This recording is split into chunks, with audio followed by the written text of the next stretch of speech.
Il va de soi que le marketing tel qu'il a été défini par Kotler va s'adapter à toutes ces mutations extrêmement importantes. Et en fait, nous allons découvrir ici qu'on parle de un marketing, mais en fait, on devrait évaluer plusieurs marketings. Alors, le premier marketing, en fait, c'est celui qui est le plus connu, le plus classique. C'est celui qui a été inventé par Philippe Kotler. C'est celui qui a été inventé, à quel moment d'ailleurs? Dans les années 60, 70, 80, à un moment où la croissance était extrêmement forte et où les particuliers, aussi bien que les entreprises, vivaient des phases d'équipement de nouveaux produits ou de nouveaux services dont ils n'étaient pas équipés. Dans ce paradigme de la croissance, le marketing, on pourrait le nommer transactionnel. Sa finalité est réellement de mettre le produit au centre des préoccupations du marketing. L'entreprise industrielle ou productrice de services promeut avec des médias de masse, on parle de mass médias qui vont générer un mass marketing, vont effectuer la promotion des produits et des services auprès de leur public cible.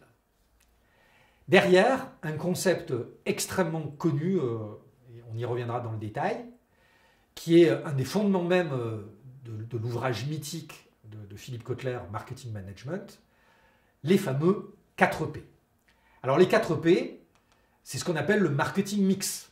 Alors qu'est-ce qu'ils disent? Ils disent d'abord, le produit est au centre des préoccupations du marketing. Et le marketing mix, c'est 4 éléments qui sont consubstantiels d'un marketing transactionnel.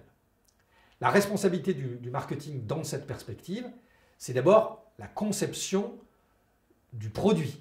Alors aujourd'hui, je vais le traduire peut-être d'une manière moins littérale, c'est l'offre aujourd'hui dont il est question ici. L'offre qui peut être un produit physique, tangible, qui peut être un service délivré à un client, qui peut être une idée ou une idéologie. Alors ce produit, le marketing va le matérialiser, va définir ses contours fonctionnels et de service, va aussi définir la marque, le nom, le packaging, le cas échéant. Ça, c'est la première responsabilité du marketing. La deuxième responsabilité du marketing, c'est la fixation du prix et de la tarification. Alors évidemment, ce n'est pas un choix qui est strictement réservé au marketing, il se fait évidemment de manière collaborative avec les autres fonctions de l'entreprise, notamment les directions financières, le contrôle de gestion. Mais bien évidemment, le marketing va évaluer le niveau de prix optimal vis-à-vis d'une compétition, vis-à-vis de la concurrence, d'une part, vis-à-vis de la cible, est-ce que le prix est accessible, est-ce qu'il est acceptable, tolérable pour la cible qui est adressée, et puis aussi vis-à-vis des considérations financières et du profit cherché par l'organisation. Le troisième élément du marketing, mix, place, alors en anglais, ça se traduirait par stratégie de distribution. Quels sont les canaux, le canal ou les canaux dans lesquels on va pouvoir proposer le produit ou le service.